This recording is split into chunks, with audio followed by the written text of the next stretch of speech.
No Hard Feelings was directed by Gene Stupinski and it stars Jennifer Lawrence, Andrew Barth Feldman, Matthew Broderick, Laura Benanti, and it's about this woman played by Jennifer Lawrence. She's an Uber driver who just lost her car. She's about to lose her house.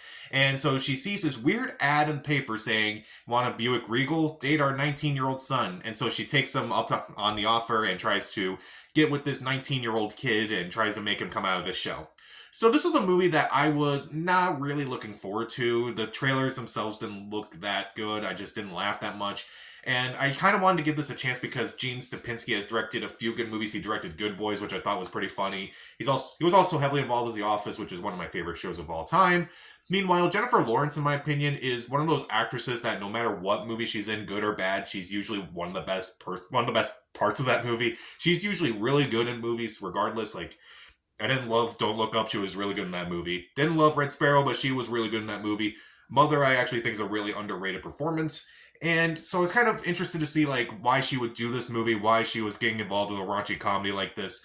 And so after watching the movie, I can say this movie is not terrible, but it's also not great either. It's fine. It's more middle of the road. Now, when I was younger, I used to love raunchy comedies. Now I look back on them and I kind of cringe a bit. I don't know. Some of them can be really funny still, but some of them are not. They don't hold up so well. So what do I like about the movie? Well, the acting for the most part is pretty good, particularly from Jennifer Lawrence. She gives 100% this movie surprisingly. Again, she's really good in movies despite the quality of some of the movies that she stars in. I think she's really good. She's really committed to the role. She's really committed to just, being like this over the top raunchy person. I just think she's really good in the movie.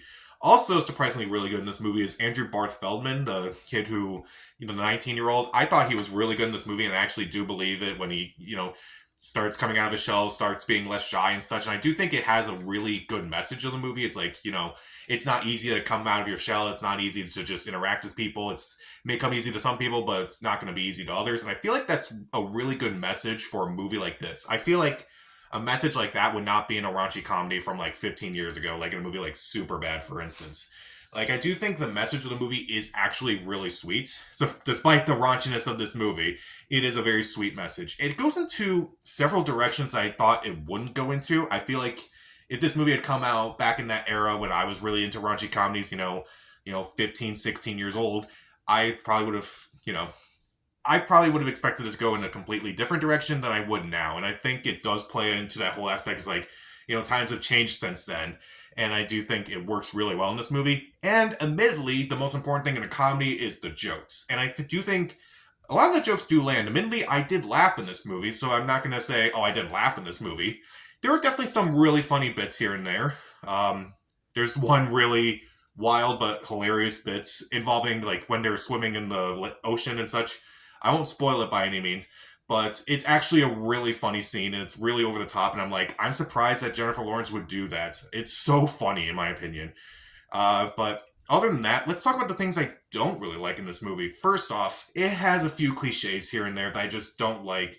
If you've ever seen a movie, any movie, you can kind of tell where this movie's going to go. And even though there are certain directions where it's like, okay, that's actually very mature of you. That's actually really nice that you did this. There are some moments where I'm like, yeah, we could have seen this coming miles away. It was just so obvious it was going to happen. I'm not going to spoil it by any means, but like you'll know when you see it. And also, the jokes in the trailer, admittedly, are some of the most of the jokes have already been shown in the trailer, unfortunately. And I think that's really annoying with movies where they show the best jokes in the trailer. I feel like it's just not really that surprising when you see it in the movie. Like when she gets punched in the throat in the trailer, it's like it was shocking in the trailer, but when you're watching in the movie, it's like, oh, we know what's coming. She's gonna get punched in the throat. It's just kind of annoying to me. It's like, and then again, I'm like, how are you supposed to market a comedy? You can't really show the best jokes in the trailer, unfortunately. Also, it's kind of disappointed in the parents in this movie, mainly Matthew Broderick and Laura Benanti. They play the parents of Andrew Barth Feldman in this movie, and they do nothing. It's mentioned that they're helicopter parents, so they maybe baby him a little too long, and they still baby him even though he's 19 years old. Um, I didn't think there was anything about them that made them go, yeah, these parents are like really crazy and really, really uptight and anything. And they're not in the movie that much even. Also, why would you have Matthew Broderick in this movie? Like, there's like why would you have Ferris Bueller in a movie with high schoolers and not have him, do anything of note. Like, even in Election, he was in the movie. He was the teacher in that high school in that movie. And they use him a lot better in that movie than they do here. It's like, it just doesn't add anything. Like, why were they even in this movie? Just for a paycheck? Just to get out of COVID quarantine or something? Probably.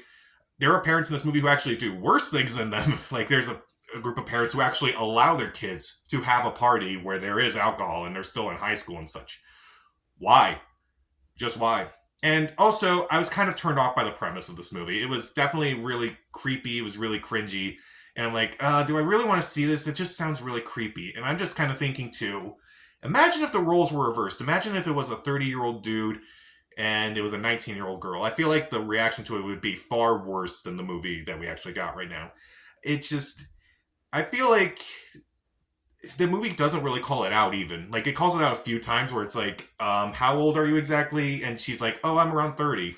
They do call it out, but like not as much as something like even like Love Again called out its promise a lot more than it does here. And that's kind of surprising to me. I don't know why they thought this was like a good idea.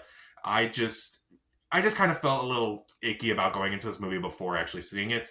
But there are times where I laughed. I do think the performances are pretty good, particularly from Jennifer Lawrence and Andrew Barth Feldman. And I do like the direction it kind of goes in at times, but it has a lot of weird cliches. It has a lot of jokes in the trailer that just fall flat when you see them in the movie. Matthew Broderick and Laura Benanti don't really do much.